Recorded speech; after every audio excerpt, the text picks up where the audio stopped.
En este momento vamos a dar inicio a la mesa número 2 de este primer coloquio de retablos. La mesa se titula Proyectos de restauración de retablos, casos de estudio. En este periodo vamos a ver 4 presentaciones de retablos de Puebla, 2 del Estado de México y 1 de Oaxaca.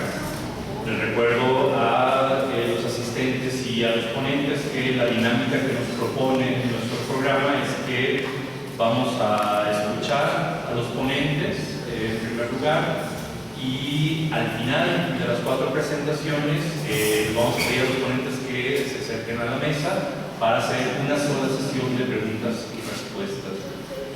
Entonces, bueno, sin más preámbulo, quiero presentar a Noemí Saraí Fernández García.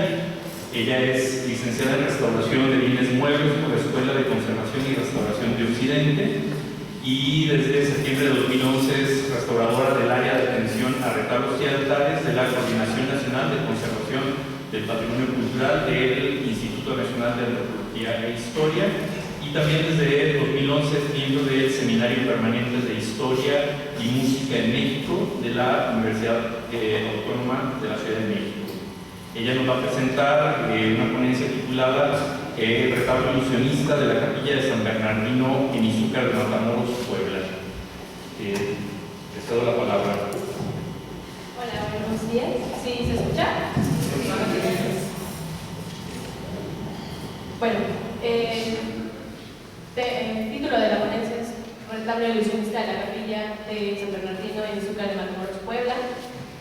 Retomando un poco la plática de ayer de la doctora Bargelli, donde nos platicó acerca de todo el trabajo que ella había estado haciendo en Nuevo México, hizo mención de algunos retablos pintados, no tanto tridimensionales sino bidimensionales, y yo voy a retomarlo con esta plática. Bueno, la producción de los retablos de madera durante el siglo XVI era casi imposible por el desconocimiento que había de la técnica por los indígenas.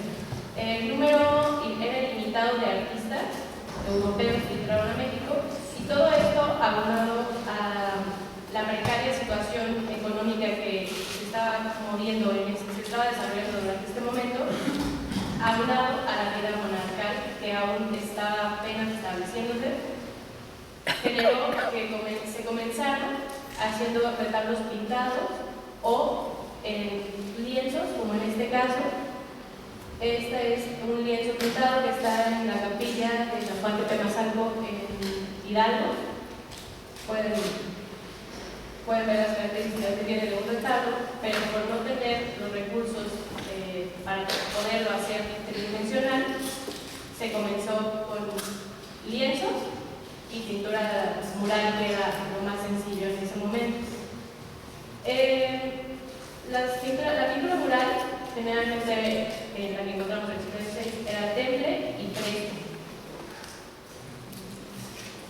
Se hizo todo, este es un primer acercamiento, no se ha profundizado aún en la caracterización material, y la histórica aún está un poco joven, digámoslo. Con toda esta revisión bibliográfica que empecé a hacer para poderles platicar un poco acerca del tema, la mayoría de la bibliografía es española. Tenemos la poca y casi 5, para mencionar, bibliografía mexicana. Son trabajos que se hicieron, que empezaron a trabajar con un retablo. Al desmontarlo, encontraban esta pintura que en algunos casos lo mencionan como que pudo haber sido el modelo antes de haber hecho el retablo tridimensional, el retablo limpio. Estos son los nombres con los que se han mencionado. Entonces vamos a tener una variación, pero yo decidí usar el retablo ilusionista para ser más específica con el retablo que tengo, ¿no? que les voy a presentar en un momento. Esta es los ejemplos de los lugares donde se han encontrado este tipo de bien inmueble por destino, sería el mural, podemos ver que son varios. Yo los puse nada más como significativo, pero sí se han reportado una gran cantidad de ellos. No se han sido poco estudiados, pero sí existen. Podemos mencionar que el retablo ilusionista es esto, ¿no? Es una pintura mural o en un lienzo que simula una estructura arquitectónica que conocemos como retablo. Estos dos ejemplos es Cuautinchan y este es en una capilla de Santa Rosa de Viterbo, en Querétaro. Pueden ver las variaciones de épocas y de estilos. Y bueno, vamos a continuar con la ubicación del lugar. Izúcar de Matamoros. Izúcar de Matamoros está en el estado de Puebla. Es más pegado hacia la zona de Morelos. Está al suroeste, está conformado por 14 barrios que están divididos por el río Nexapa. Aquí está. Estos 14 barrios, lo que es característico de ellos es que tenían el nombre del santo y estaban complementados con un nombre náhuatl. La capilla donde vamos a hablar es San Bernardino y el nombre es Mexicapan, que es Río de Mexicas. La capilla de San Bernardino está construida aproximadamente en el año de 1683 y aquí ven la entrada de la capilla, la planta con la ubicación del muro cestero. Así es el interior de la capilla de San Bernardino. Pueden ver que es un retablo del siglo XVIII, con un retablo esquilite. Bueno, aquí se ve un poco mal en la foto. El hallazgo. ¿Cómo fue el hallazgo? Durante la primera etapa del proyecto de conservación del retablo principal de la capilla de San Bernardino, proyecto coordinado por el restaurador Luis Huidobro Salas, que se desarrolló el año pasado, en el 2013, tras el desmontaje, como estamos viendo en las imágenes, se podía ya apreciar restos de pintura en el muro de sol, pero no sabíamos realmente qué tan completa estaba y las condiciones en las que se iba a encontrar.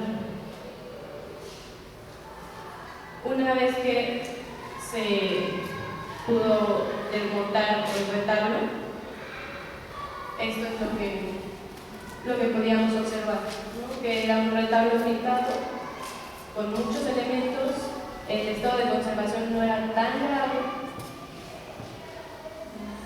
Y les presento la obra. Es un armado, debido a que todavía hay andamio, no se pudo tomar una foto general, pero sí tenemos un acercamiento. Como les mencioné, este trabajo nada más es una primera parte de muchas que faltan para llegar a la caracterización completa, pero vamos a introducir. La imagen representada está conformada por 3 elementos, que es la predela, es un cuerpo y el ático. La predela es la base de la estructura y se pueden apreciar 6 cajones y 4 tableros. El cuerpo está constituido por 5 calles delimitadas por columnas de estilo helicoidal, que es lo que nos simula el movimiento de las columnas salomónicas, y un capitel corintio. Igual en la imagen, en esta imagen no es muy clara, pero ahorita les enseño algunos detalles. En las calles 2 y 4 se pueden apreciar las peanas que simulaban nichos, y en la 1 y la 5 estos cupones. En el ático se aprecian unos roleos que rematan o que terminan con un pinjante y acompañado de otros cupones. La calle central adornada con un arco y con esta decoración de flores características de épocas tempranas por manos indígenas. De los avances que se han tenido ya con este proyecto es un dibujo que nos facilita muchísimo entender realmente qué es, ¿no? Y cómo está distribuida la decoración.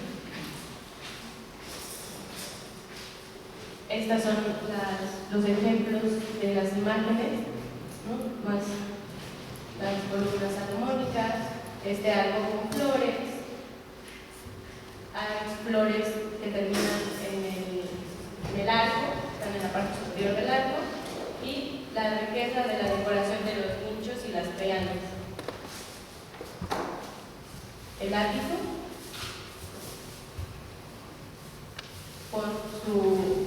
el entablamento con su arbitraje, la arbitraje y los cuerpos. Aquí están otros ejemplos de esta decoración. Y bueno, para concluir, este trabajo es solamente una primera parte. Ya se ha comenzado a estudiar la parte material, se tomaron muestras, se hizo el levantamiento gráfico. El fotográfico aún está pendiente por otras razones que no se han podido ver al sitio. Necesitaríamos quitar el nicho principal del retablo ligneo para poder tomar una foto general de todo el retablo pintado. La técnica de manufactura de los materiales están en proceso con el laboratorio de química, con el apoyo de Perla y de Víctor, los químicos, y toda la parte de arquitectónica y del estado de conservación está en proceso para ver si en algún momento puede llegar a trabajarse y por lo menos estabilizarlo, poderlo conservar lo más que se pueda y hacer esta divulgación de lo que hay para que una vez que se vuelva a montar el retablo de madera podamos tener ese antecedente de qué es lo que hay atrás y si en algún momento alguien quisiera estudiarlo, que pueda tener ese acceso. Y pues lo único que puedo mencionarles es los retablos pintados, hay muy poca información y esto es como un avance para que podamos seguir trabajando, compartiendo información, complementar y llegar a tener algo más concreto y más completo acerca del estudio de estos bienes inmuebles. Gracias.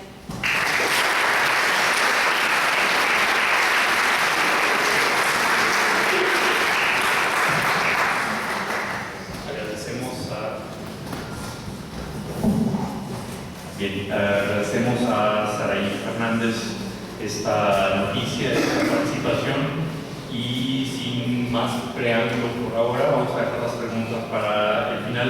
Llamamos al estrado a Manuel González Gutiérrez y a Gerardo González Huelvas. Gracias. Manuel González Gutiérrez es egresado de la licenciatura en Restauración de Bienes Muebles por la Escuela de Conservación y Restauración de Occidente. Ha participado en el proyecto de restauración de los retablos de Santo Domingo en Zacatecas y en la restauración de los fragmentos del retablo mayor de la colección de madera colonial del Museo Regional Palacio Cantón en Mérida, Yucatán. También ha participado como restaurador en el proyecto de retablo mayor de Santiago de Otongo en Oaxaca, restaurador residente en el proyecto de restauración de 2 retablos y un púlpito en el Templo de la Natividad de María Coatepec, Ixtapaluca, Estado de México, y como restaurador residente en el proyecto de restauración del retablo principal de la parroquia de la Purificación en Tepetitla, Texcoco, Estado de México. Por su parte, José Gerardo González Huelvas es egresado de la Facultad de Arquitectura de la Universidad Nacional Autónoma de México en el año 2012. Realizó prácticas profesionales en la empresa GIP Constructores Inmobiliarios, donde adquirió experiencia en el campo de la evaluación inmobiliaria. Se ha desempeñado como prestador de servicio social en la Coordinación Nacional para la Conservación del Patrimonio Cultural del INAH, en donde fungió como especialista en levantamiento gráfico. Ha participado, o participó más bien, en el proyecto de restauración del retablo lateral de la capilla, púlpito y segunda etapa del retablo principal de la parroquia de la Natividad de María en Coatepec, Iztapaluca, Estado de México, y en el proyecto de conservación y restauración del retablo principal de la Virgen de la Purificación Tepetitla, municipio de Texcoco, también del Estado de México. Ellos nos van a presentar el caso del análisis y acercamiento metodológico durante el proyecto de restauración a las modificaciones estructurales en el retablo de la Purificación Tepetitla. Le cedo la palabra.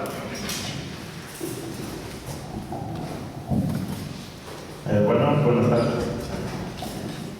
Nosotros venimos en esta ocasión principalmente a compartir, a dar a conocer las etapas del estudio y las conclusiones a las que llegamos durante el acercamiento que tuvimos a la estructura de un retablo, que es la purificación en Texcoco, aquí en el Estado de México. Principalmente la idea de la ponencia es compartir estos hallazgos que se realizaron durante la ejecución del proyecto de restauración. Tenemos el proyecto de restauración que está gestionado desde antes por la misma oficina de retablo de Huidobro, de la División de Altares y Retablos. Y bueno, esto surgió a raíz de varias anomalías, o que en ese momento nosotros detectamos como anomalías en la estructura. Perdón, un poco como de la garganta.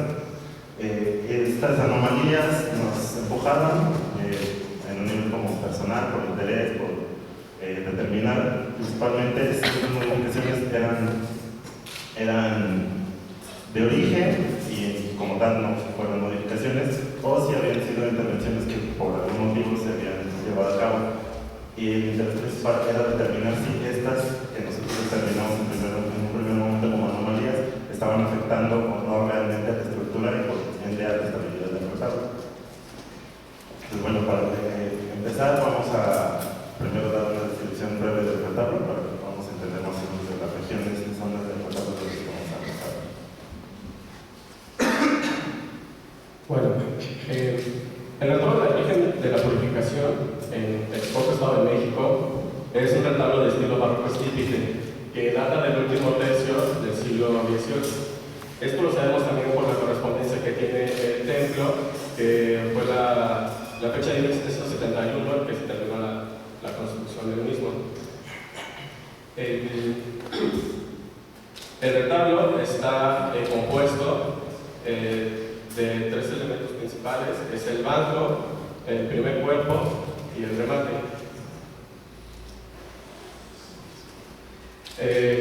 El banco lo vemos en color rojo, con detalles en dorado. Tenemos que en la primera y en la tercera calle cuenta con puertas. La primera calle, pues la puerta de la primera calle, mejor dicho, perdón, es una puerta aparente, simulada. Y la puerta de la tercera calle es la que da el acceso a la parte posterior del retablo. Tenemos un primer cuerpo que está compuesto por 4 columnas de estilo estípite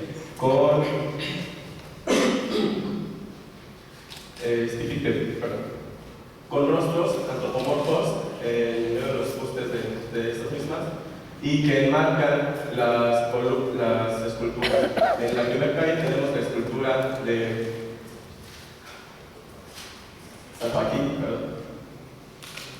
En la tercera calle tenemos a Santa Ana y en el nicho tenemos a la Virgen de la Candelaria. Tenemos un tercer elemento que es el remate y podemos observar que dos de las columnas se prolongan para dar la secuencia y que esto se marca también en la posición de 3 esculturas que tenemos a Santo Domingo, a San José y a San Francisco. Tenemos también un elemento, un relieve que nos refleja a Dios Padre. Podemos ver también en la imagen que tenemos elementos como puertas en el remate. Hay una puerta igual en el panel. Tenemos la presencia de un manifestador giratorio en el sagrario que pudimos observar que tiene el mecanismo giratorio moderno.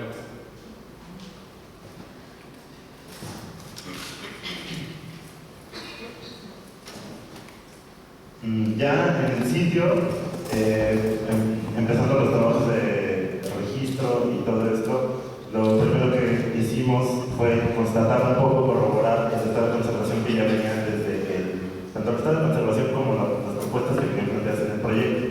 Se inician los procesos de registro, tanto fotográfico como gráfico de los deterioros, y bueno, a grandes rasgos, digamos que en este diagnóstico y en esta corroboración, pues tenemos principalmente que las mayores afectaciones en esta primera instancia son en la parte visual del retablo. Tenemos muchas grietas, fisuras, abrasiones, pérdidas de elementos, rupturas completas.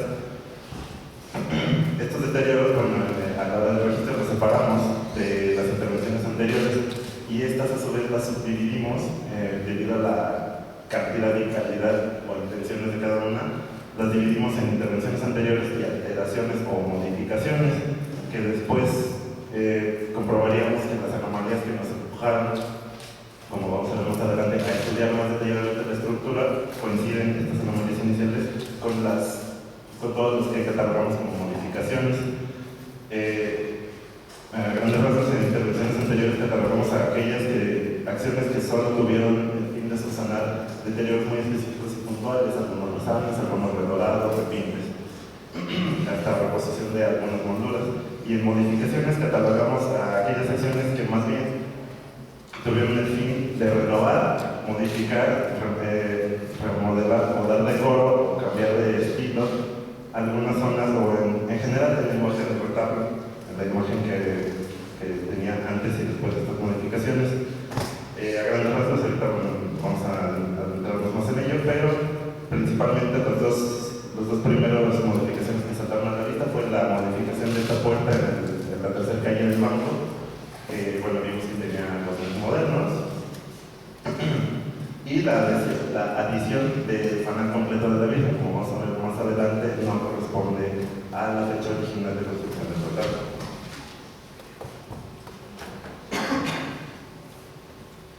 Ya teniendo todos estos elementos y todos estos registros que nos dan pauta para poder acercarnos de una manera más segura al elemento a restaurar, tenemos que seguir cierta metodología, tenemos que ser muy precisos en los procedimientos, los procesos que vamos a realizar.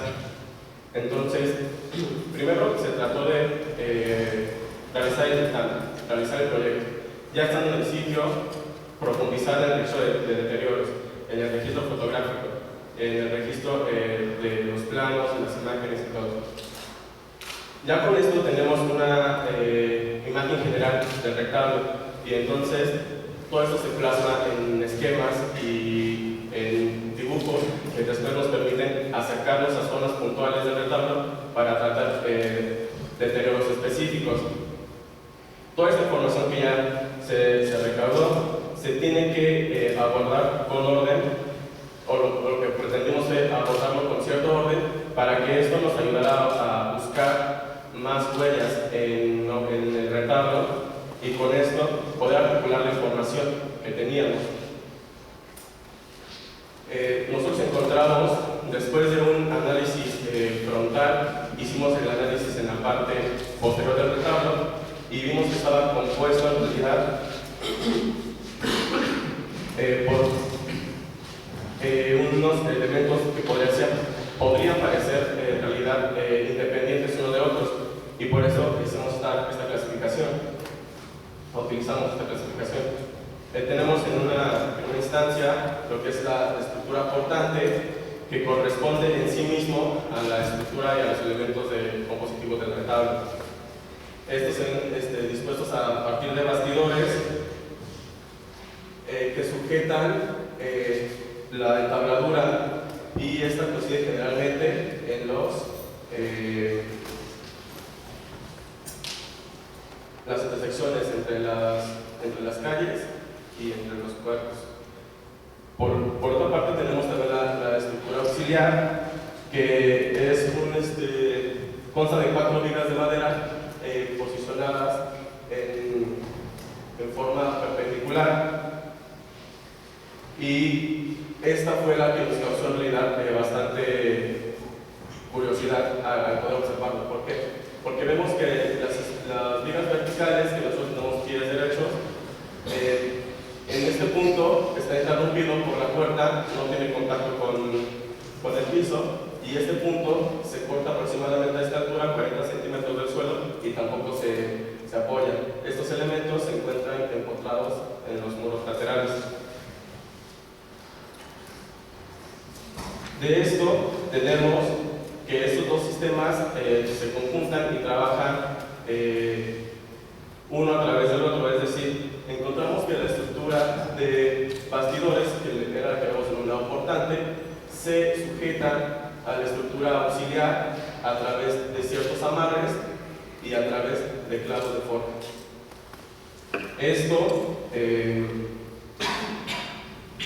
Este sistema, nosotros ahora estamos utilizando el término de sistema reticular mixto, que es una clasificación que ha trabajado el arquitecto Luis Vidondo, porque ha visto este tipo de estructura presente en otro tipo de retablos. Y estos trabajos, bueno, ellos están haciendo publicación de su tesis, y nosotros tomamos eso para denominar las nomenclaturas dentro de nuestro trabajo.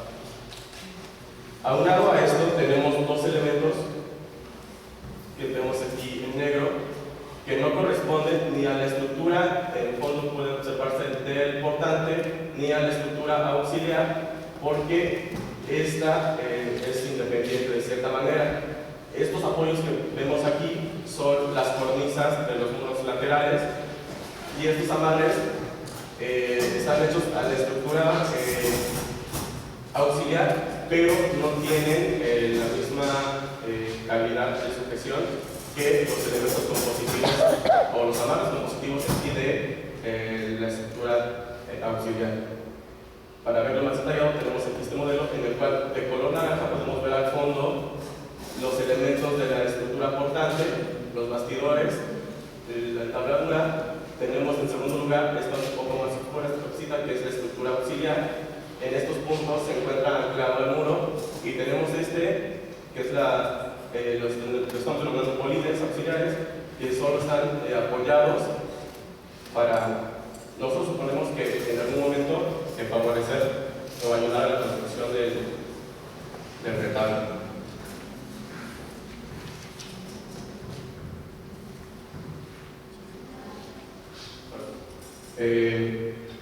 Y con eso vamos a que, después de analizar estas estructuras, pudimos determinar, y con la observación detallada, que el fanal es un completo añadido al retablo, ya que sus materiales constitutivos, la hoja de oro, el bol incluso con el que se está trabajado, no corresponden con el resto del retablo. Y esto también lo pudimos observar, como en esta imagen. Esta es una pared del fanal y sería una entabladura. Vemos una decoración que se encuentra dividida por la adhesión del fanal, es decir, media moldura o medio elemento se queda afuera y la otra mitad queda por dentro. Esto, si hubiera sido de cierta manera original, no hubiera pasado. Vemos también ciertas alteraciones, como el desfase del remate. Podemos observar que no coincide, podemos observar la pérdida de molduras. Estos son elementos que nos ayudaron a nosotros a tratar de entender en un principio la estructura del retablo en sí. Lo de los pies que les decía, pudimos trabajar cuando estuvimos haciendo la limpieza y observar que se encontraba una oquedad en la cual seguramente se apoyaba o había continuidad del elemento vertical. En el elemento vertical pudimos observar huellas o rastros de herramienta, lo que nos dice que hubo un corte. Y las alteraciones en el otro sentido, donde está la puerta, en la tercera calle, que les comentábamos que también se había cortado, se hizo la apertura de la puerta y hubo también registro o huellas de herramientas de corte. ¿Sí? Es decir, todo este elemento que era la puerta, era el corte de la pared era simulada, pero hubo un recorte y con ello recorte del polín vertical y recorte de los travesaños. Podemos observar también que la misma madera constitutiva tanto de la puerta como del retablo no coincide. La madera de la puerta es una madera con un acabado mucho más fino, entonces es un elemento completamente ajeno a la estructura del retablo. Aquí podemos observar incluso las huellas del trabajo, podemos observar las herramientas y en este caso una tabla muy pulida. Entonces estos elementos a nosotros nos brincaron en realidad bastante.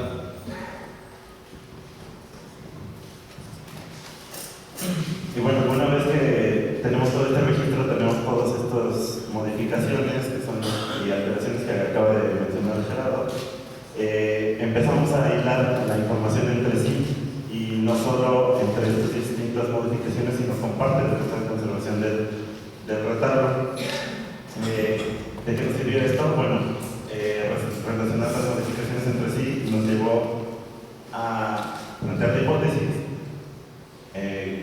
Nuestra hipótesis es que, digamos que el gran detonante de todos estos cambios que acabamos de enumerar fue la adición precisamente del panel.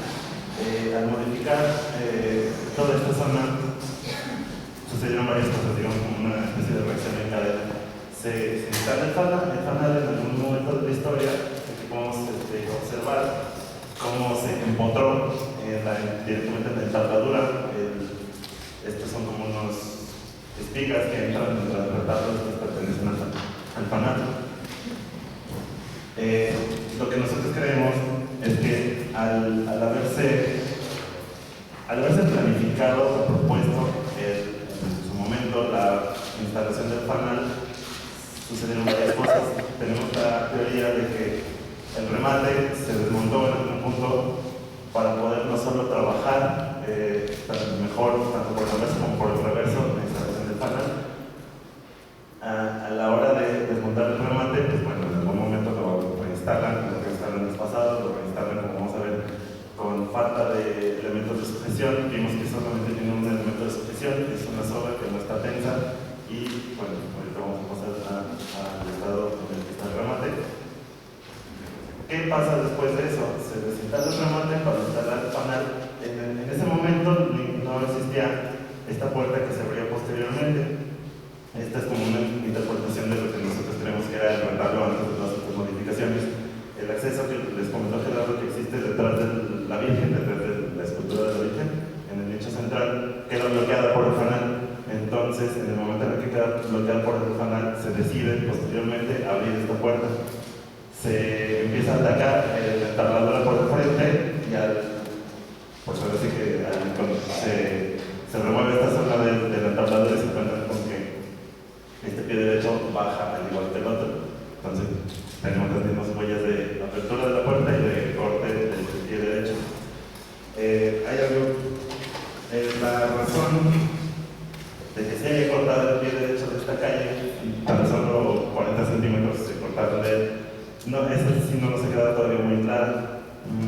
Una teoría es que al tener acceso al interior del retablo, hayan observado que este pie derecho se encontraba en mal estado por diversos motivos, puede haber sido un ataque biológico muy severo y muy puntual, o que planeaban abrir también esta parte y en algún momento a lo mejor se les prendió el foco y dijeron, oye, no, porque esta liga está sostenida nomás con una mano. Digo, ya habían abierto una, ¿no? Pero tal vez en ese momento les cayó 20 y dijeron, bueno, igual que no es bueno que lo cortemos todo. Las razones todavía no están muy claras en este aspecto, pero lo que sí sabemos es que efectivamente este pie bajaba en la velocidad.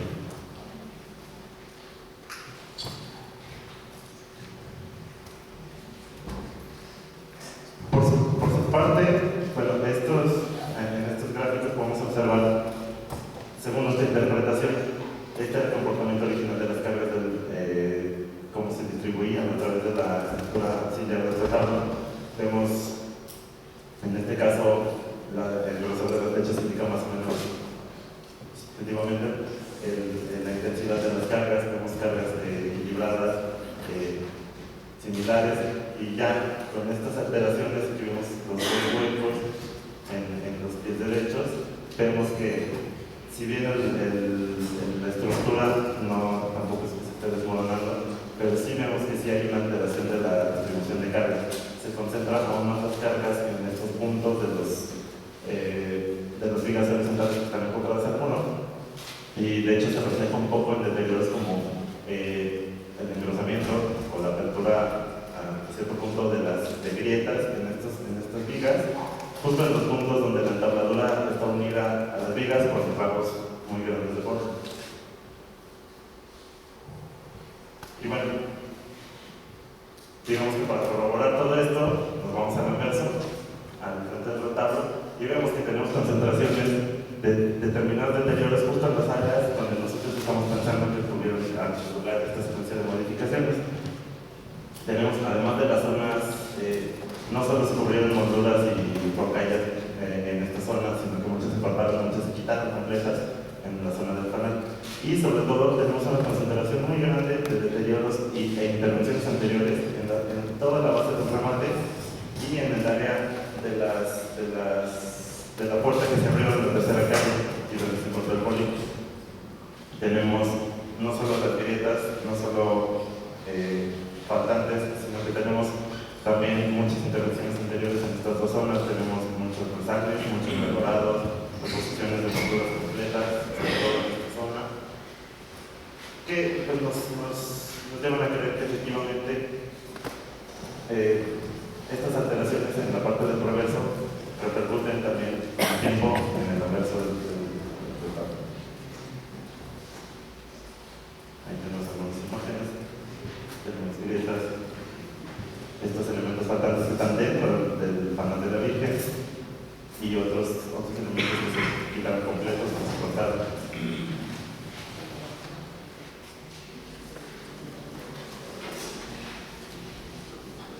Y bueno, ¿a qué nos lleva a creer esto? Nos lleva a pensar que efectivamente al haberse alterado con motivos emocionales o de moda, por lo que haya sido, esta serie de modificaciones en cadena, ya vimos que sí tienen una repercusión en la estructura del retablo y por ende en su estabilidad. Si bien nosotros estamos determinando que estos riesgos no son inmediatos, son riesgos potenciales que en un futuro, dadas las condiciones, sí podrían poner en riesgo la estabilidad del retablo. Como les comentaba, toda la sección del remate presenta mucho movimiento de adelante hacia atrás, a nivel de aplicación de fuerza, se resiente el remate porque, como les comentábamos, está unido únicamente por una zona que ni siquiera está apretada, y en la zona donde se rearmó, desguazado como ya vimos, no tiene más medios de sujeción, literalmente solo está colocado sobre el entablamento del primer cuerpo. Esto, lo que estamos creyendo es que, bueno, estamos hablando de la zona del centro de México, zona sísmica, está la comunidad que está aledaña a un cerro, las partes del cerro están a unas cuantas calles del templo. Los riesgos en este caso pues son muchos, en especial para la zona remota que es susceptible, y por su parte, y también como en un círculo vicioso, también creemos que los dos pies derechos que actualmente se encuentran flotando básicamente en la parte posterior, sí presentan, están sostenidos con amarres, los dos verticales, y sí presentan en su parte inferior un poco de movimiento. Es muy poco, pero sí existe. Entonces el riesgo es que con el tiempo estos amarres se vayan aflojando con el movimiento que permiten tanto el remate como las mismas vigas líneas verticales, pues va a llegar un punto en el que simplemente se van a zafar y se van a desplazar hacia la parte inferior. Esto no creemos que fuera un riesgo para el colapso total del retablo, pero sin embargo volvemos a lo mismo, el problema se encuentra muy susceptible y el travesaño al que se une está unido a los dos pies verticales. Entonces, si uno o los dos se llegaran a desplazar hacia el suelo, el mismo riesgo corre el remate con las tres esculturas que tienen en sí. Y bueno, ya podemos hacer más largo el cuento. Ya detectamos, después de este análisis, detectamos estos riesgos que si bien no son actuales, sabemos que pueden ocurrir en un momento. Entonces es necesario ajustar las propuestas que ya estaban estructuradas en el proyecto, ajustarlas y reforzarlas, lo que sí son necesarias para la conservación del futuro. En este caso propusimos, en grandes rasgos, al menos el pie derecho, que está a 40 centímetros del suelo, estamos proponiendo apuntalarlo con un pegamento de madera que calcen, de manera que la carga pueda ser continua como solía ser. Y bueno, obviamente que se note la diferencia entre un elemento y otro, para que bueno, sepamos dónde termina el original, dónde empieza el apuntalamiento.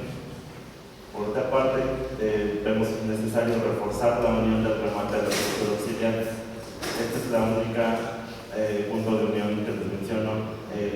Lo que estamos proponiendo es reforzar este amarre y añadir dos puntos de unión más, que sería en esta zona y en esta zona, para evitar que se siga moviendo el remate, porque el movimiento que presenta es mucho. De hecho, cuando llegamos al sitio, de las tres esculturas, solo dos estaban sujetas al retablo. La escultura central de esta zona, que es San José, solo estaba colocada en su peana en un movimiento brusco que pudiera llegar a existir en el remate, pues esa es la primera escultura que se va a ir hasta el suelo. Entonces estamos proponiendo añadir dos puntos más, además de reforzar el punto original de unión. Esta es como la imagen general de estas propuestas. Además, estamos proponiendo, tenemos amarras aquí en estas zonas, estamos proponiendo también que se reajusten, que se tensen, pues para asegurar y disminuir el movimiento que tienen estos pies verticales en sus zonas inferiores.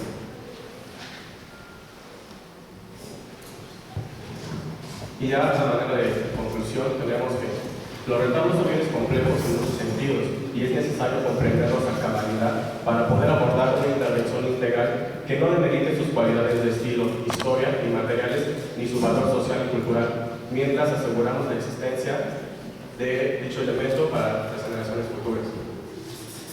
Y también gracias a la aproximación metodológica, profesional e interdisciplinaria, fue posible no solo reinterpretar la deriva histórica de este retablo en específico, sino que también se pudieron identificar huellas en la materia de la obra que nos condujeron a una serie de indagaciones con cuya información se pudieron obtener los mejores resultados y que estos se tradujeron en una mejor toma de decisiones. Y bueno, si bien no era el objetivo de la ponencia, sí queremos recalcar que todo este estudio que hicimos de las huellas del paso del tiempo por el retablo, y en este caso más en sus estructuras y otra cosa, sí queremos recalcar que esta importancia no se debe olvidar a la hora de la ejecución y de la investigación en los bienes patrimoniales, ya que estas mismas huellas que a nosotros nos llevaron a entender la serie de alteraciones que se llevaron a cabo también nos permiten conocer la relación entre la comunidad y sus objetos. En este caso se pueden sacar muchas conclusiones de por qué se puso el panal, porque la información que nos da sobre el uso social a través del tiempo de los bienes, pues también es una fuente muy rica. Las mismas huellas de la materia nos hablan mucho de la gente que pasó y dejó esas huellas con el tiempo en los objetos. Y bueno, si se leen correctamente estas huellas, podemos interpretar estas características de las dinámicas de la relación del usuario con sus objetos. Y bueno,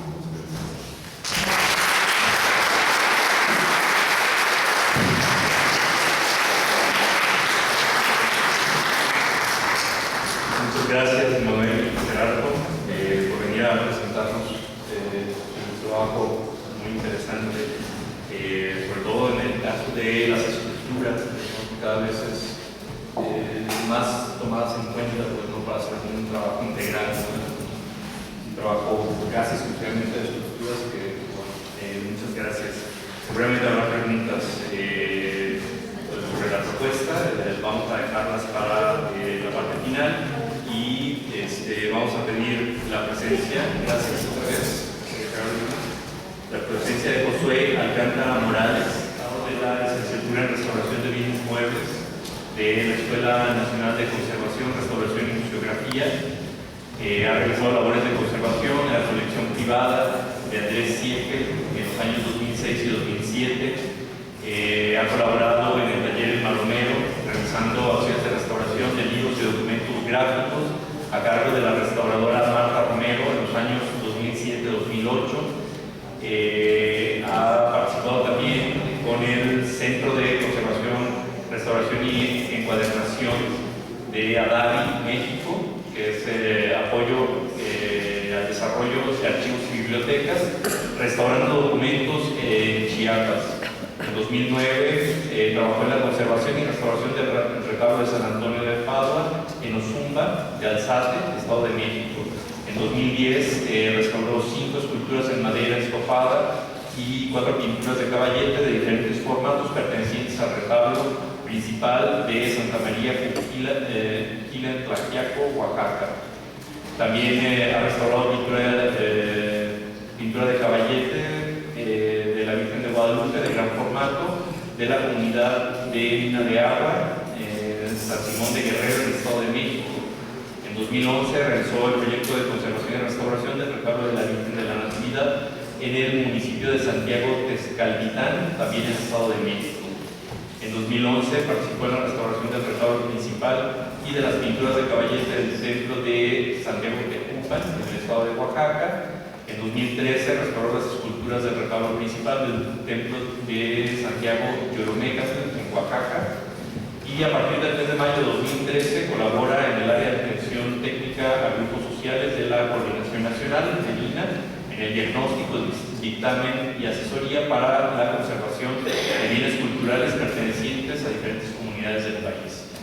En esta ocasión, Josué Alcántara Morales nos presenta la ponencia titulada Conservación y Restauración del retablo de la Virgen de la Natividad, precisamente de Texcalvitán, Estado de México. Le damos la palabra a Josué. Bueno, muchas gracias. Buenas tardes a todos. Bueno, les voy a presentar el caso del retablo de la Virgen de la Natividad del Estado de México, ¿no? Antes de comenzar, quiero agradecer al comité organizador que aceptó esta ponencia. Y bueno, comenzamos. Santiago Texcalvitán, como bien ya dijimos, se encuentra en el Estado de México, al poniente, y colinda con los municipios de Tepilco, Sultepec, Almoraya de Algeciras, Coatepec de Harinas, San Simón de Guerrero y Temascaltepec. Sí, se encuentra a las faldas del Nevado de Toluca, y bueno, la parroquia del municipio es abocada a Santiago. Presenta una barda altaria con almenas de cantera negra. El arco es de cantera, el arco que está al frente es de cantera rosa y tiene una escalinata con 44 grados para subir ahí. La imagen de abajo, como vemos, es una imagen panorámica del centro de la comunidad, donde todavía se conserva casas de adobe con techumbres de viga y tejas de barro. A 150 metros al oriente del centro del municipio se encuentra la capilla de Santa María. Esta capilla, su construcción es de muros de piedra, tiene una techumbre de tipo 2 aguas, con galería de madera, con teja de barro. Su campanario pues tiene dos niveles, ¿no? En la parte del interior tiene un techo de duelas de madera de medio círculo y el piso pues es actual, tiene losa losa contemporánea. Y en el presbiterio de esta capilla se encuentra el retablo de la Virgen de la Natividad. Bueno, en cuestión de datos históricos, pues realmente solo yo pude encontrar hasta el momento en la monografía del municipio realizada por la cronista Blanca Arce, que dice que la primera iglesia que existió en la cabecera municipal fue construida por los frailes franciscanos en un cerrillo rodeado por una fortaleza con 53 almenas de cantera negra, un arco de cantera rosa al frente y 44 gradas. En el interior se encontraban retablos de madera tallada de estilo barroco con pintura de oro, y dice que estas construcciones datan de 1776 y 1780. Posteriormente, en el texto dice también que esta iglesia fue sustituida por un templo mayor, que es el que actualmente existe y que data de 1903 a 1906. Obra dirigida por el arquitecto Moreno y siendo sacerdote don Braulio Alarcón. Los retablos que mencionaba que estaban en el interior fueron sustituidos por altares de madera que hizo Eligio Hernández, carpintero del pueblo en ese tiempo, ¿no? Y también en el Catálogo Nacional de Monumentos Históricos y Inmuebles del Estado de México está una cita que dice: el antiguo altar se trasladó a la capilla de Santa María, que es información proporcionada por el encargado del templo en ese momento, que es el señor Jesús Alcántara. Entonces, con esta información y con lo que ahorita vamos a ver, se llega a una conclusión. Este es el retablo, ¿sí? En el interior también de la capilla tenemos este arco que divide al presbiterio de la nave de la capilla. Y como ven, tenemos dos óvalos con inscripciones, y el más importante es el que está del lado izquierdo, que dice que esta obra se hizo bajo la dirección de don Benvenuto como presidente en el año de 1883. Sabemos que don Benvenuto fue un arquitecto y fue quien realizó la capilla. El estilo del retablo, como vemos, pues es un estilo estípite por las columnas.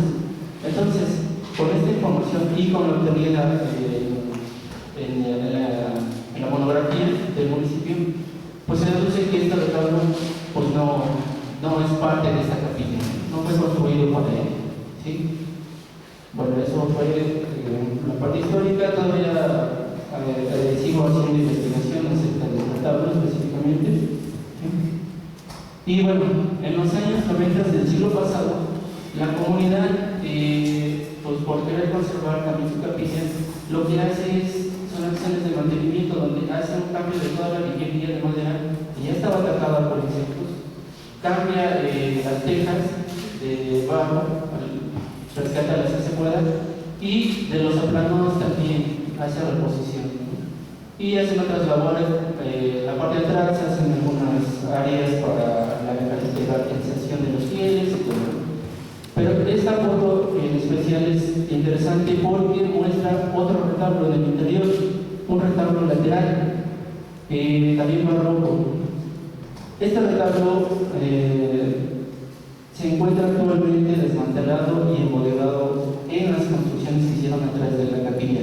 Sí, está embodegado ahí. Y pues realmente está en malas condiciones. Y bueno, este es el retablo, se los presento. Así es como se encontró en primera instancia. Tiene agregados, por ejemplo, esta Virgen de Guadalupe, que es de lienzo, esta escultura del Sagrado Corazón, que es de yeso, esta otra Virgen, que también es en papel, que tiene otra Virgen del Carmen, ¿no? Y aquí tenemos la escultura de Santa Ana, la escultura del Arcángel San Miguel, arriba del medio busto de Dios Padre, del lado derecho tenemos a San Joaquín, y en el nicho principal, como ven, no se alcanza a distinguir la escultura de la Virgen de la Natividad. Y bueno, la intervención de este retablo se hizo en dos etapas. En una primera etapa, la comunidad interesada por rescatar este retablo acude en busca de especialistas, ¿sí? Y en el año 2010 contactan a un restaurador quien hace ciertas labores en una primera fase, ¿no? Que son las que voy a comentar. Bueno, se movieron las imágenes. Lo que este restaurador hace son procesos básicos de limpieza, tanto del anverso como del reverso, un fijado de escamas, del dorado, de la policromía, ¿no? Y también elimina estos agregados que pues, son peligrosos para el retablo, como la instalación eléctrica, y que impiden la adecuada apreciación de la imagen, ¿no? También realiza una fumigación, y vemos la cámara de sellado con plástico, realiza una fumigación porque tenía pertenencia, ¿no? Y por la parte del reverso, hace una limpieza de toda la suciedad y polvo acumulado durante bastante tiempo. Y algo importante también, en la parte superior vemos que una de las vigas estaba apoyada directamente sobre el retablo, ejerciendo una presión, ¿sí? Y bueno, también esa viga la quitó para que ya no hubiese la presión. Una de las cuestiones importantes también que se vio en este retablo es que la sujeción no estaba adecuada, no era lo adecuado, ¿no? Solamente tenían estas cuerdas de isle, de fibra vegetal, que anclaban a la viga testera del muro, ¿sí? Lo que él hizo fue cambiarlas y colocar con unas tiras de cuero y colocar unos tensores metálicos temporales. Y aquí vemos un desfase de un tensor que pues, no corresponde al retablo, ¿no? Y otra de las cosas también importantes es que en el sotabanco, en la parte inferior, colocaron un piso de concreto que estaba en contacto directo con la parte del sotabanco, lo que provocó que se generara humedad y que a su vez tuviese una putrefacción de la madera junto con el ataque de insectos y lópagos. Y esto es lo más importante que se tenía que entender, porque como es el sotabanco, un elemento primordial que soporta todo lo demás, ¿no? Y bueno, eso es lo que él hizo en esta primera fase. Y bueno, las esculturas también las trabajó, les hizo una limpieza. Aquí vemos las imágenes comparativas, cómo estaban y cómo las dejó, ¿no? Solamente hasta una limpieza, ahí dejó esas esculturas. Y así es como él deja el retablo intervenido, ¿no? Pero quedaba pendiente esta parte del sotabanco, ¿sí? La estabilidad estructural. Entonces, en el 2011 se hace una segunda fase. La anterior fase también quiero recalcar aquí que la supervisión también fue por parte del restaurador Luis Vidorro. Y en esta segunda fase, pues gracias a él que me hace la invitación, yo colaboro en esta etapa, ¿no? Entonces se realiza un dictamen, nuevamente se ve el daño que tiene el retablo, se hace una propuesta donde se buscaba no tener que desarmar el retablo. Sin embargo, pues no se pudo y se tuvo que hacer ese proceso, ¿sí? Por lo tanto, pues ya con el apoyo también de la coordinación y todo, se prestó un andamio tubular, el cual se adaptó al área del presbiterio para poder tener acceso a todo el retablo, ¿no?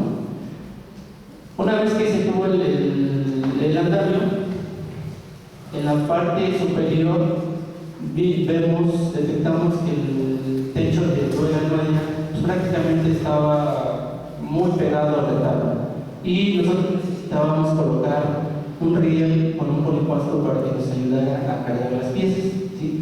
Entonces decidimos retirar parte de la duela, claro, con el cuidado correspondiente para que después se colocara nuevamente y se colocó pues el polipasto, ¿sí? Y así es como se empezaron a bajar las piezas.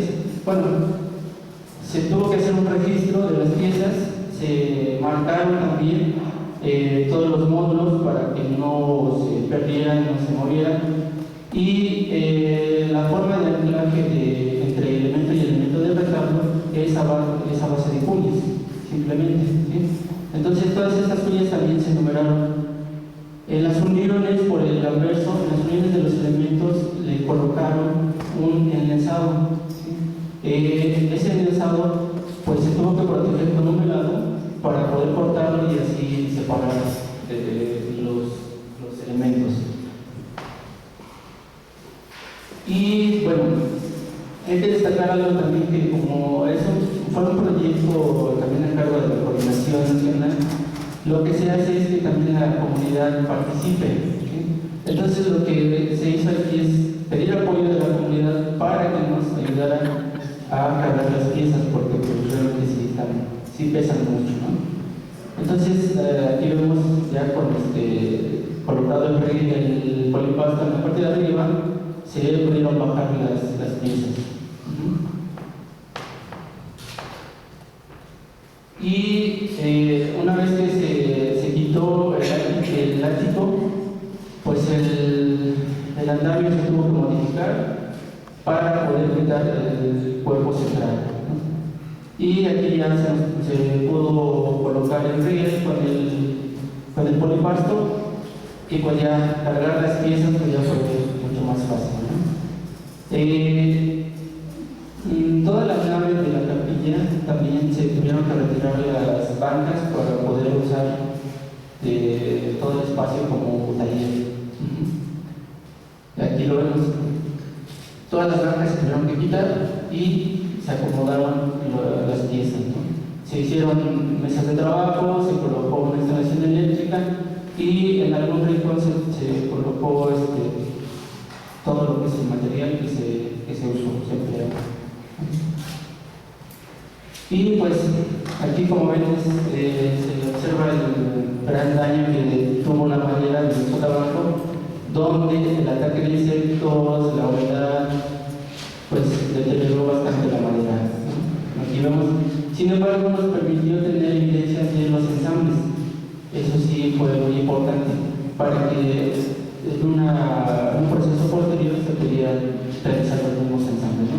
Y también entre las uniones de las secciones, o en los cajones también del retablo, encontramos mucha basura, mucha paja, posiblemente un nido de algún roedor por ahí, ¿no? Una vez que se tuvo desarmado el retablo, se hizo una cepa con el objetivo de ventilar todo lo que es el suelo y que la humedad pues saliera, ¿no? Y se encontró, algo muy importante es que se encontró este banco de adobe. Es un banco de adobe, el cual pues también por las dimensiones pues no corresponde al retablo, posiblemente fue de otro. Y también, como vemos, se encontró pintura mural en la parte del muro. Pintura mural que solamente estaba en esta zona. Se hicieron tablas en ambos muros, pero ya no se encontró nada, simplemente fue por esa zona, ¿no? Entonces, al banco de adobe, lo que se le hizo fue una consolidación con un cilindro de nopal. Fueron 5 aplicaciones por aspersión, ¿sí? Y posteriormente se hizo un aplanado de sacrificio con argamasa de cal arena. Y bueno, ya los procesos de los elementos pues ya fueron eliminación de polvo, tierra acumulada, a pesar de que ya se había hecho en una primera etapa, pues el techo tampoco cubría al 100% y vimos que se acumuló bastante polvo aún. Después de la limpieza de polvo se hizo el fijado de escamas, de dorado, policromía, ¿no? Inyectando agua cola y en algunos casos pues bajando las escamas con espátula caliente, ¿sí? La limpieza ya de las encarnaciones de las caras de los niños también se puntualizó más básicamente con gomas, que es lo que nos funcionó muy bien. Y pues ya posteriormente se hizo lo que es el trazado, ¿sí? Todas las piezas, como ven ahí todo lo blanquito, pues el trazado muy pequeño, pero sí bastantes áreas. La reposición del área dañada del banco, de la madera, pues como ven aquí se está haciendo. Se buscó también a gente de la comunidad que se pudiera involucrar y pues se tuvieron como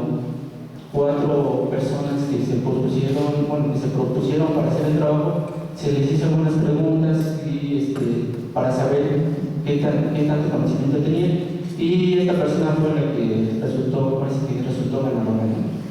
Entonces,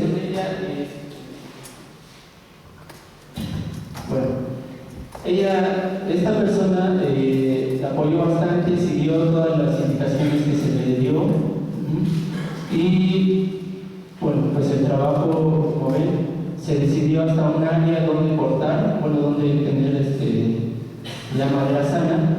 No toda el área, porque aquí tenemos algunas zonas que todavía nos permitían conservarla, estaba en buen estado todavía. Y pues los ensambles se realizaron acorde a cómo teníamos la evidencia, ¿no? Y pues bueno, este es el resultado de cómo quedó, ¿sí? Y bueno, una vez que ya se colocó todo, lo que se hizo posteriormente en la unión entre la madera nueva y la madera antigua, se colocó un enmesado de algodón, para también pues evitar que posteriormente se hiciera una grieta ahí, ¿no? En la unión. Las tallas también se repusieron en este sentido, aquí vemos, se repuso toda esta moldura y posteriormente se colocó el rezaño. Y bueno, en todas las demás secciones también lo que se hizo fue la limpieza de la entabladura para eliminar lo que es la mugre depositada durante muchísimo tiempo. Y en las uniones de la entabladura también se colocó madera balsa para cubrir esas uniones y evitar también que siga penetrando el polvo, y la otra por el movimiento de la madera, pues eso ayuda es como un amortiguante. Y por ser de mayores dimensiones los elementos centrales, pues aprovechó el andamio también que se puede amoldar, y se aprovechó para ponerlas verticalmente y trabajar las piezas. Pues aquí vemos todos esos procesos. La reposición de las tallas también se realizó. Eso nos permitió porque es simétrico el retablo. Entonces lo que faltaba en una columna lo podíamos ver en la otra. Entonces eso nos ayudó para realizar estas tallas. Igual aquí vemos esta conchita, que este elemento del lado extremo sí la tenía. Entonces nos permitió pues, hacer una copia, ¿no? Y poder tener completo el retablo. Bueno, en cuestión de los trabajos ya del presbiterio, del piso del presbiterio, como teníamos muy cerca el techo con el retablo, lo que se decidió también fue adecuar el piso, ¿sí? Y se hizo una cepa ya a mayor dimensión, se colocó una plantilla de cal arena, ¿sí? Y sobre el cual hicimos mamposteo de piedra, igual con la masa de cal arena. Y los albañiles pues también fueron de la comunidad, también expertos en manejar la cal. Y se hizo ese banco de mamposteo. Se hizo modificación del piso también. Bueno, aquí vemos el relleno ya del mamposteo. Y aquí vemos que el albañil está delimitando lo que es este escalón que va a quedar al nivel que estaba el anterior, ¿sí? Y se hicieron estos dos escaloncitos. Entonces se hizo una pendiente del piso de la nave hacia donde iba a quedar el retablo, ¿no? Se hizo una pendiente, se puso plantilla de cal arena. Posteriormente se colocó losas de barro, igual con la masa de cal arena, y solamente en estos escalones sí se les colocó loseta contemporánea, ¿no? Para que aquí se coloque la mesa de altar, la silla para el padre, y bueno, todo esto quede libre. Sobre el banco se colocó un enladrillado para que ya de ahí se desplantara el retablo. Y bueno, ya una vez tenidas las piezas estables hasta el rezague, se volvió a armar el andamio y rearmar el retablo. Pieza por pieza, se tuvo que nivelar para que no haya fallas. Y bueno, aquí ya vemos más avanzado. Y otra de las cosas también es que se separó el retablo un poco más del muro de estero, ¿sí? Para poder tener tener acceso a hacer la limpieza y checar mejor bien checar el retablo periódicamente, ¿no? Y aquí vemos tensores metálicos empotrados en el muro y pues anclados a las piezas, a las secciones del retablo. Y bueno, una vez armado totalmente, pues se prosigue a la reintegración cromática del dorado y de la policromía, ¿sí? Y la recolocación del adorno de madera. Las esculturas pues también se volvieron a limpiar, se hicieron reposición de faltantes, sobre todo en dedos, ¿sí? Y se resanó también, y finalmente se reintegran con pinturas urbanísticas. ¿Sí? Ahí vemos también. Algo que hay que destacar también es que este es el restaurador Samuel Vicente que hizo la primera etapa y también se incluyó en la segunda etapa, ¿no? Y bueno, la parte social, al ser también un proyecto de la coordinación, se realizaron talleres para niños y adultos, solo que de los adultos no hubo mucha participación, pero más de los niños, ¿no?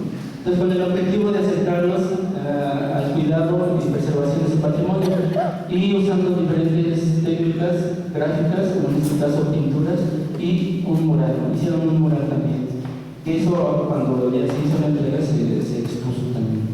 Y aquí ya vemos el retablo terminado. La comunidad, pues al estar contenta, decide invitar al obispo de Terancingo que oficia una ceremonia religiosa. Y después de la ceremonia, pues llevamos aquí a las autoridades de la coordinación, la licenciada Blanca Noval, la licenciada Amaya y los delegados y el presidente del Comité de Restauración, firmando la carta de recepción de entrega. Y bueno, estos son ejemplos se los quiero mostrar para que vean la evolución. Así es como se encontró en un primer momento, así es como se deja en la primera fase y en la segunda fase, ya como quiera, ya también con la adecuación del piso, ¿no? Y pues bueno, muchas gracias.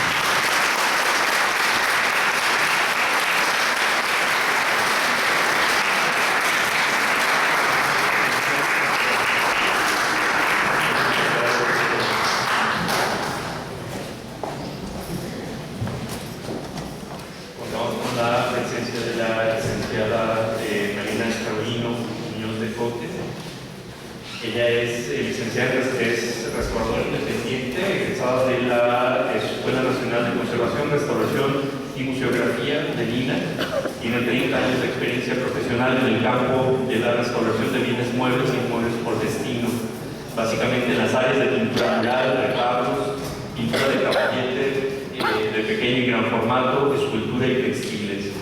Ha participado en el estudio interdisciplinario del mapa de Cochincha número 2, coordinado por David Carrasco y Scott Session, publicado en 2007 con la colaboración del Centro David Rockefeller de Estudios Latinoamericanos y el Museo de Arqueología y Etnología de la Universidad de Harvard. Ha participado en el proyecto de rescate y restauración de Real Colegio de Santa Rosa de Buen Querétaro.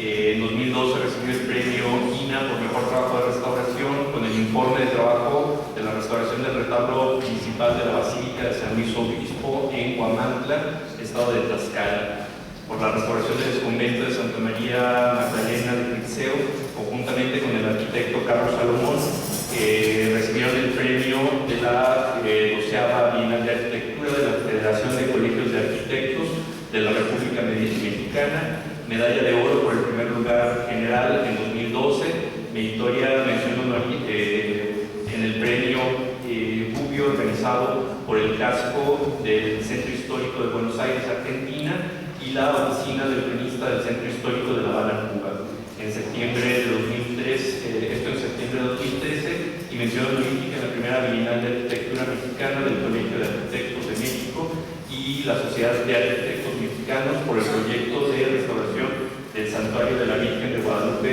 en Morelia, Michoacán, en octubre de 2013.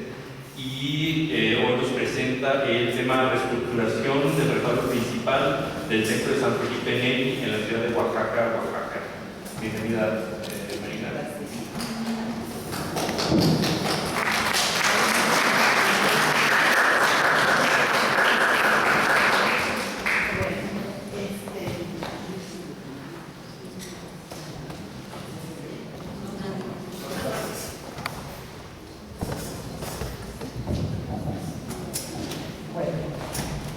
Bueno, aquí vamos a hablar ahora de la restauración no la restauración, la reestructuración del retablo principal del templo de San Felipe Neri en Oaxaca. Bueno, el retablo el templo es interesante. Ahí se casó Benito Juárez, por ejemplo. Fue construido en la segunda mitad del siglo XVIII, igual que todos lo que está construido con piedra verde, con esa cantera verde característica de Oaxaca, y tiene cantidad de elementos maravillosos, como por ejemplo estos retablos, Al revés. como estos que son retablos medallón, ya murió, que en realidad, bueno, son detalles que no tienen caso, pero están interesantes. Estos retablos, en realidad, parecieran que son los marcos de unas pinturas, pero son unos retablos, porque estas pinturas están puestas después, porque aquí tiene unas peanas, en realidad tiene todo el cortinaje característico de un nicho, ¿no? Entonces, aquí en realidad iban unas esculturas, pero ahora pusieron unas pinturas, lo pusieron en algún momento, y bueno, todas las pinturas de los retablos y de todo esto están firmadas. Entonces, eso también es un dato muy interesante. Y otra cosa interesante es que aquí no se aprecia, bueno, este es otro de los retablos que tiene como 4 retablos más, aparte de los 4 retablos medallos que son de los principales arcángeles. Y otra característica interesante es que todo el muro está pintado al nuevo, y es de los pocos o el único templo que conserva en su totalidad esa pintura. Entonces es algo interesante. Todos mis ojos se pusieron. Bueno, entonces, bueno, el retablo está. Bueno, tiene como 18 metros de altura, está compuesto por 3 calles y por el zócalo, la predela, un solo cuerpo, aunque la calle central está en 2 cuerpos, el ático y una superconcha que se proyecta muchísimo en la bóveda del presbiterio. Aquí, bueno, concluyen, los compañeros que me precedieron han dicho algunos de esos macabros, les digo yo, causas de deterioro que se conjuntan y provocan estragos, ¿no? Entonces, en la ponencia anterior se veía como el piso es de material moderno, que está puesto con cemento y esas cosas, ¿no? Bueno, en Oaxaca en particular, donde está este retablo, hay mucha humedad, hay mucho calor, o sea, muchos bichos. Todo Oaxaca, todos los retablos están atacadísimos por el local. Otra causa es que todo el piso, pusieron esos pisos sólidos. Antes había o ladrillo o madera, entonces la humedad podía salir por ahí.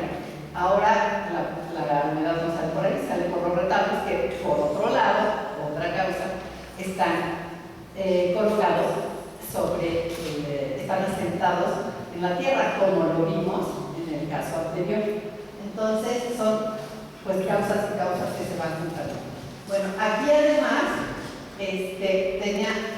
aquí otra causa que es humana, que es en todos los retablos, en todas nuestras comunidades, que a las personas les encanta adornar los retablos y sin mover las imágenes del lugar.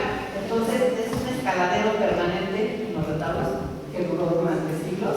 Por eso, o sea, uno no se explica por qué, si no es por esto que se lleva tantos fragmentos de los elementos decorativos, ¿no?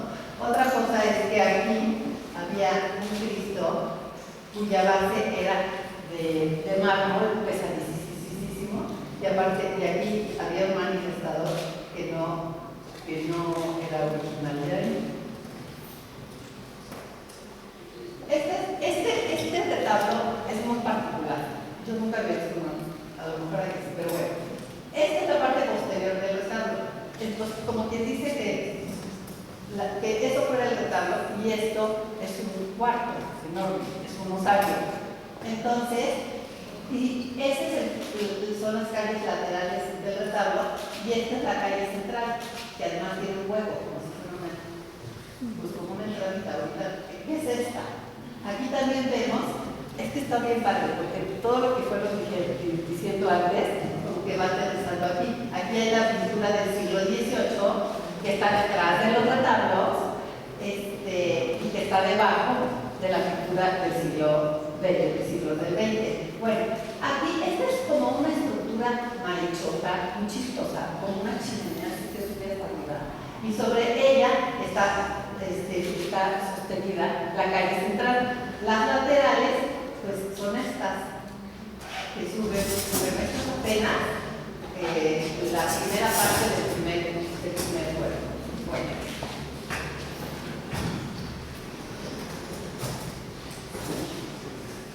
Estos son algunos de los agentes de deterioro, más bien de los deterioros que encontramos. Aquí, así.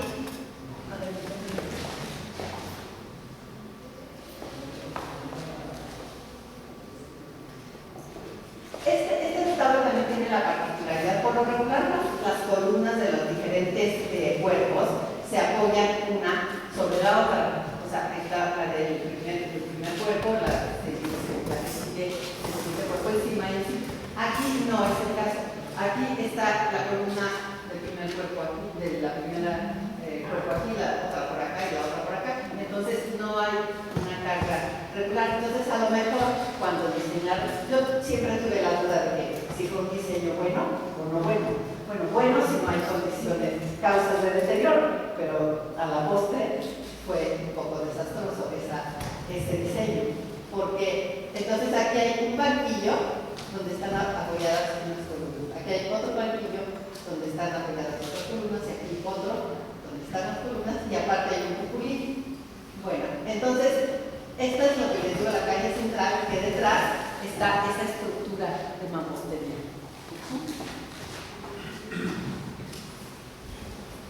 Bueno, entonces los banquillos, que son donde se apoyan las columnas, estaban así, todos.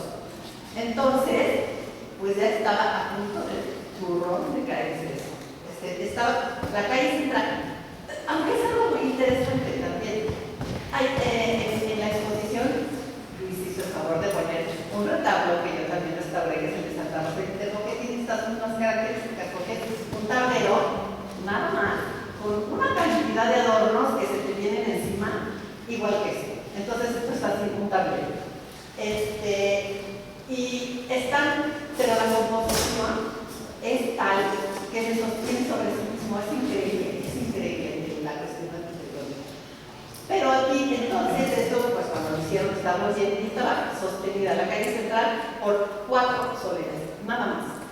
De este tamañito y nada más. Pero entonces ya, con el ataque de insectos, con humedad, con todo eso que estamos hablando, bueno, al estar todos los cajones, tener las superficies así, pues se empezaron a vencer las columnas y entonces empezó a ver pues desfases, a agrietarse todo. Aquí hay más desfases. Bueno, esto es como el ataque también de los banquillos, ¿no? Entonces eso más, como les digo, el peso de los elementos. Bueno, por ejemplo ahí, este retablo está consagrado, o la advocaciones San Felipe Neri y la Virgen del Patrocinio, pero a veces la ponen arriba, a veces la ponen abajo, pero lo quitan, lo ponen. Entonces es un movedero de estructuras también, ¿no? Y como les digo, en la parte superior, una base de un Cristo pesadísimo. Bueno, entonces, pues tuvimos que bajar toda la calle central para poder resolver la problemática, ¿no? Entonces aquí, bueno, este es el Cuculín, es este el Cuculín. Entonces esta es aquí están las oleritas cuando estaba detenido, nada más. Aquí está la oleritas. Que aquí, por cierto, ya pues estaba perdiendo fuerza, ¿no? Porque ya se estaba haciendo una película tremenda. Y aquí hay otras oleritas. Entonces, todo este elemento está sostenido con dos oleritas.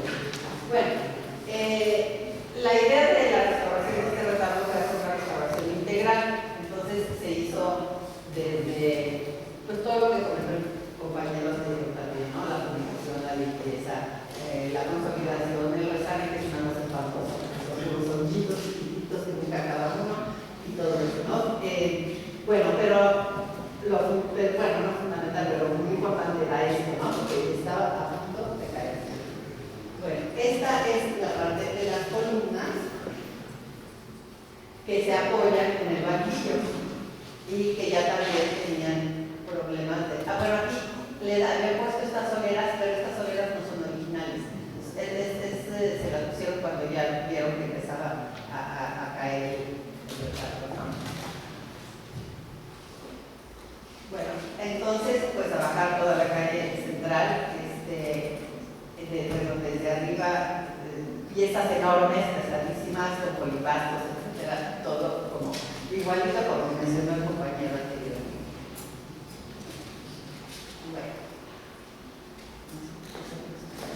Bueno, entonces aquí, los templos que ojalá que pudiéramos trabajar como en Italia, ¿verdad? En un laboratorio, no sé qué, no, aquí trabajamos en la sacristía del templo de donde se fue. Aquí en la sacristía es donde trabajamos. Entonces, bueno, con las anécdotas. Entonces, era época de lluvia, entonces cayó una granizada, y entonces se inundó la sacristía, y nosotros con todo eso, pero listamente el presidente dijo, está lloviendo, fue corriendo y está por la coladera, o sea, no pasó mayores. Pero si no se le ocurre a las 3 de la mañana, queda todo empapado. Entonces, bueno, total. Entonces aquí estamos viendo los banquillos, cómo estaban atacadísimos, todo lo que, otra vez lo mismo que en el caso anterior, eliminar todo lo que estaba atacado y sustituir por madera de cedro. Ahora, como las columnas, como les decía, si la columna de arriba se apoyara aquí y la de arriba también, pues qué padre, pero no era el caso. Entonces lo que hicimos fue también poner unos refuerzos adentro de los banquillos para, bueno, estas son las áreas que se trabajaron de ese nivel, en ese nivel, todo lo que se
un verdadero mareo todo el tiempo porque ponen incienso y hacen no sé qué. Entonces, de verdad, si estaba así de negro, ya se quedó duro.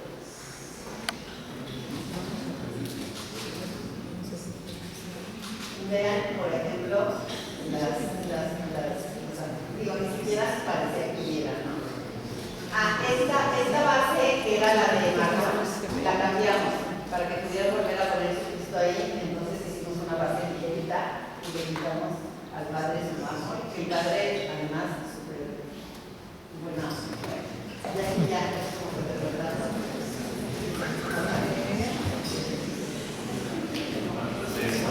Que pasan al estrado, y en este momento vamos a abrir un espacio, digo, no solo para preguntas, sino también para comentarios, aportes. No hay que limitarnos solamente a las preguntas, y bueno, pedirles que hayan anotado sus preguntas, que mencionen a quién va dirigida la pregunta, o si es en general y es una pregunta que abierta para quien quiera responderla. Entonces, bueno, se abre el espacio, no sé si haya preguntas.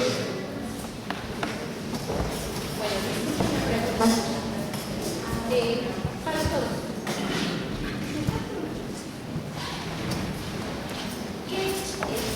¿Cuándo se le debe dar mantenimiento a los retablos en los municipios? Por lo menos una vez al año sacudir el retablo, porque tú arreglas el retablo y llegas a la siguiente temporada y ya tienes que volver a sacudir. Pero eso es imposible porque es carísimo, porque hay que armar andanas. Y entonces, por eso las restauraciones se tienen que hacer lo mejor posible y previendo que no va a haber mantenimiento hasta dentro de 3 siglos, ¿no? Entonces, no hay, de verdad, no hay recurso que alcance, es casi simplemente armar, imagínense en ese retablo, armar una torre de andamio para limpiar, porque además no llegas. Entonces, el deber ser. O bueno, hace una pregunta. Disculpen la ignorancia, pero los clavos de forja son los taquetes de madera. ¿O qué son? No, los clavos de forja son metálicos y los clavos de madera, por así son taquetes de madera. Porque, por ejemplo, el retablo de mi municipio está ensamblado con puro la cope de madera. Se hace llegar un clavo. Entonces pregunto si se llaman clavos de forja o no. Si me permiten, soy un momentito. El clavo de forja, vamos, esto tiene que ver. En el siglo XVI, el siglo XVIII, XIX, no había industrialización. El clavo era un elemento casi artístico. Se hacía en forjas y a mano. Cada clavo costaba más caro, no le voy a decir, a veces una talla, un elemento. Tenían a veces hasta que contratar, o sea, el contratante decía, los clavos van por cuenta de los que pide la obra, que son verdaderamente caros. En su lugar se usaba clavo de madera, que es más barato y por lo tanto más accesible. Y cumple la misma función. El clavo de quizás era más resistente, pero con eso que fuera usado para otros fines no tan buenos, precisamente había un control de la corona sobre el hierro. Entonces eso lo encareció el clavo aquí en la Nueva España terriblemente, por lo menos siglo XVI, siglo XVII. Muy bien.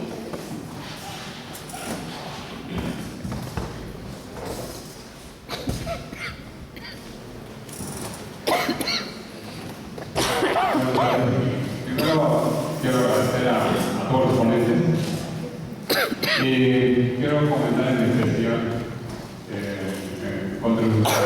contribución del restaurador y del arquitecto.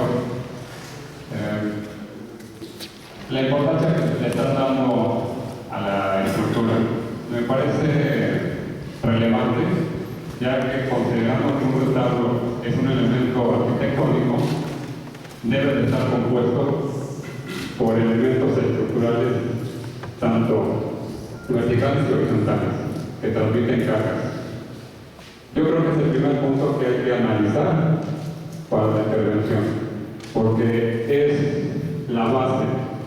si está un análisis de una estructura está mal realizado, el ciclo de permanencia o duración va a ser menor. Una contribución a este análisis es que, si se percataron, los elementos horizontales están ahogados al muro. Los elementos verticales simplemente están apoyados en el piso. Están cumpliendo dos funciones diferentes a la estructura. La que realmente está transmitiendo el esfuerzo son los horizontales. Seguramente los verticales deben de estar soportando el flechamiento de las vigas horizontales, y ese es el soporte de transmisión de carga mínima. Gracias. Como tener gente que tiene todo el conocimiento. Yo nada más como comentario, hablando de los retablos de Tepoztlán, de manera anecdótica, me platican que cuando se hizo la restauración del 60, 64, 62, que como lo acababa de decir la restauradora Marina, que todos los retablos estaban sucios por el hollín, por las veladoras que durante muchos años se habían consumido y ahogado, ¿verdad? Que cuando lo estaban, la gente del lugar ya habían quedado limpiecitos, muy bonitos, muy relucientes, que la gente del pueblo pensó incluso que hasta se los habían cambiado y estaba molesta, pero más que nada pues estaban acostumbrados a verlos ennegrecidos y ya después limpios y demás. Pues, ¿qué pasó? Estamos de nosotros. Gracias. Yo quería saber si ustedes, después de la restauración del retablo, le hicieron ver a los encargados del templo este daño que hacía precisamente lo de incienso y lo de las veladoras en cuanto al oscurecimiento del retablo, si se los hicieron ver y de qué forma lo hicieron para que evitaran que posteriormente esto siguiera sucediendo. El trabajo, y sobre todo cuando es en comunidades, pues estamos muy en contacto con la comunidad, porque las comunidades no nos dejan trabajar solitos, ahí nos están vigilando, ¿verdad? Todo el tiempo. Entonces, en ese momento nosotros siempre estamos platicando con ellos de que las flores, aguas, porque las flores, o sea, si no ponen flores no son felices, y las flores son un gravísimo agente de deterioro. Lo de las veladoras, pues no solamente es el problema de la humedad, sino el problema del riesgo de incendio, porque lo ponen en el retablo. Y luego nos pasa un gatito, ya nos pasó un cocotingo, se les advirtió, no pongan veladoras, no pongan veladoras, pusieron veladoras, se les pasó un gatito, se incendió todo. Jesucristo del siglo XVI pasó a mejor vida. Entonces, pero sí se les explica, pero hay cosas que ya no tienen remedio. Por ejemplo, el cambio de piso, ya como les haces cambiar el piso otra vez, si están tan felices porque ya limpian bien padre, ¿no? Entonces, hay cosas que de verdad son graves y ya no tienen remedio, pero de lo que se puede, pues está platicando con ellos durante el proceso. Yo, que no soy de Lina, digo que los de Lina tendrían que hacer como más promoción en las comunidades, como un manualito, como un algo que o promover una televisión, en Televisa, que todo el mundo ve, yo no sé, de lo que hay que hacer para cuidar el patrimonio, porque uno que está ahí temporalmente, pues les puede decir misa y te dice que sí, o hay otro problema, los mayordomos cambian cada año. Entonces el mayordomo que está ahorita está feliz y después el que sigue ya le vale porque no entiende nada.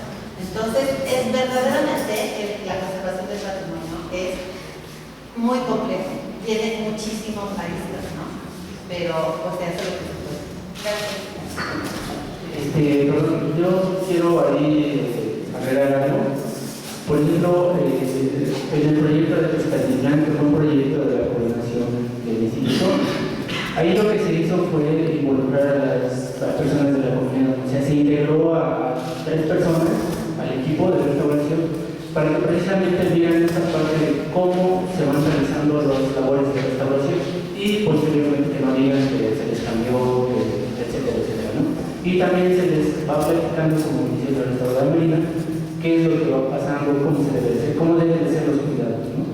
Y bueno, ahora en el área de atención técnica de grupos sociales, donde actualmente trabajo, realizamos esta parte de trípticos, pláticas hacia la comunidad para poder darles toda esta información, ¿no?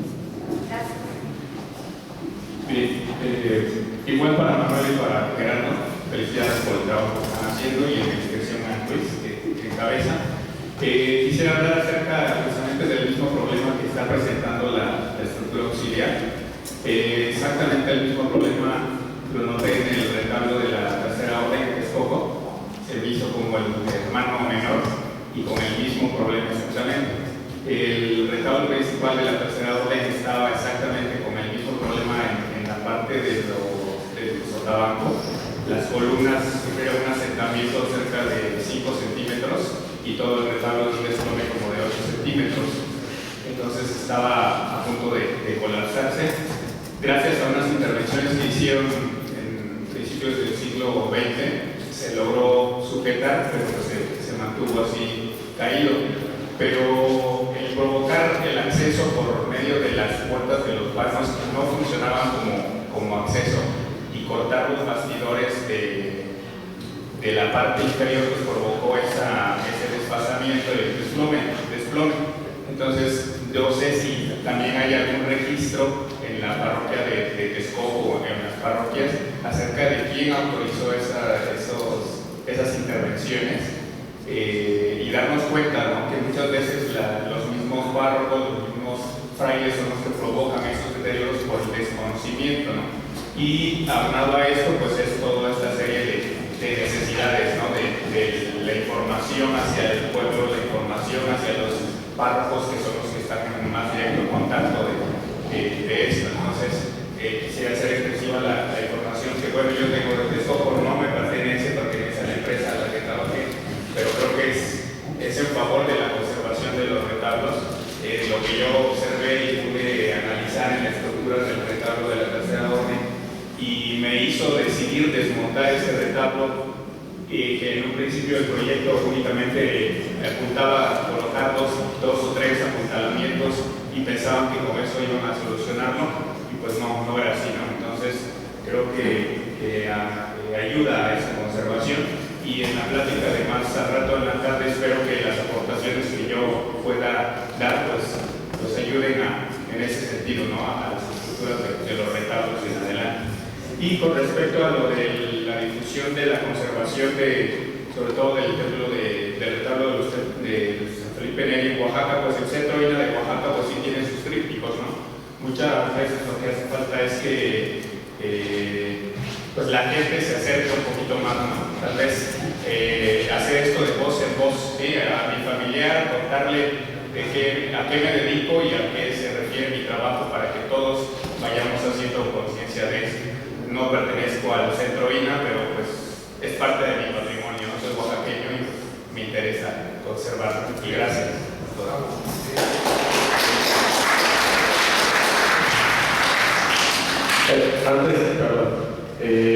Sí me gustaría hacer un poco de hincapié en ese sentido, porque sí es importante que se haga el análisis adecuado. En este caso, lo que estamos haciendo Manuel y yo al presentar el análisis que realizamos fue para complementar el proyecto, porque como tú lo dijiste, tu proyecto solo iba a ciertos apuntalamientos que a la hora de llegar al momento de llegar al sitio, te das cuenta de que esos apuntalamientos no son suficientes para el daño que está presente en el retablo. Entonces, en ese sentido, su solución fue desarmarlo, y eso respondió a todo un análisis que fue igual que nosotros hicimos.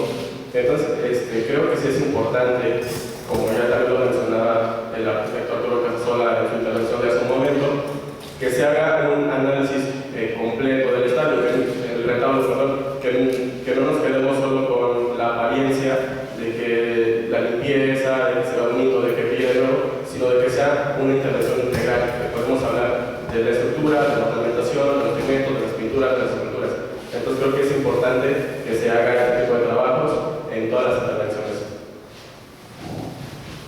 Mi pregunta es para Josué, aunque le puedo preguntar directamente, creo que la respuesta pues es interesante para todos. Es muy puntual sobre el refuerzo que se colocó de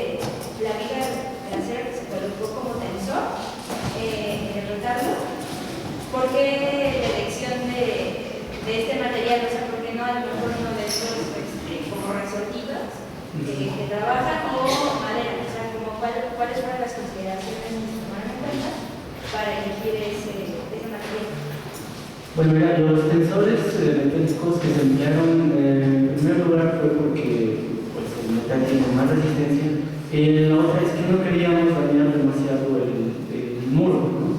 Al hacer perforaciones no tan anchas, se logró colocar esos tensores, ¿no?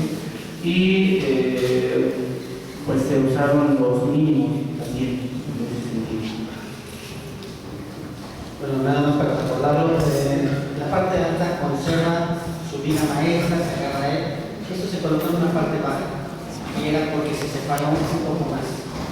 Entonces, la humedad y otras causas, pues digo, fue un exceso de querer queremos asegurar, entonces hay que asegurarlo bien precisamente porque son los pies del metal.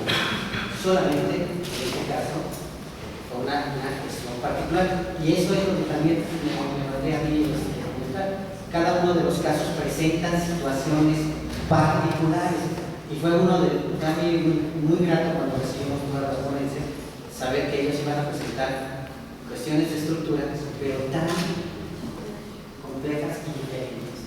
Entonces bueno, quiero felicitar a los ponentes y regresar la palabra. Yo nada más dos cuestiones. Una, cuando, bueno, yo soy restauradora particular, tengo que hacer mi proyecto y me encargo de mí.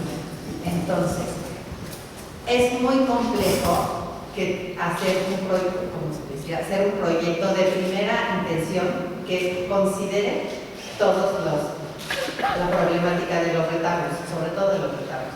Aunque de una cultura también pasa y de una cultura también pasa, pero en particular de los retablos, porque ya que estás trabajando te vas dando cuenta de cosas. Entonces es muy complicado o muy caro hacer de antemano un proyecto impecable, no sé, de verdad, en restauración. Bueno, entonces, pero creo que sí es importante considerar dentro de los proyectos no solamente la cuestión visual o la cuestión bonita, sino la estructura, es lo que sustenta todo, ¿no? Y otro segundo comentario es de que me gustó mucho la propuesta de Saraí con respecto a los retablos simulados. Porque yo he restaurado muchos de esos y yo nunca dije que eran retablos simulados, yo dije que era pintura mural. En la sierra, en Querétaro, en Colimán, hay minis y súper bonitos, unos muy académicos, pero muy populares, ¿no? Entonces me gustó, me pareció muy interesante considerarlo de esta manera. Y por otro lado, hay lugares como Santa Rosa de Viterbo que todos los muros, o como San Felipe Neri, estaban llenos de pintura, que es lo que usaban antes de poner los retablos, que era más caro trabajar, ¿no? Y uno se encuentra unas sorpresas increíbles, ¿no? Y en Santa Rosa de Viterbo, ¿qué tal? Es una joya la pintura mural que hay detrás de los retablos. Bueno, con esto estamos ya cerrando la mesa. No me queda más que nuevamente agradecerles a todos su presencia y agradecerle a los ponentes estos casos que nos han presentado el día de hoy. Quiero resaltar de manera de cierre la importancia de no solamente difundir las investigaciones, sino de difundir casos particulares.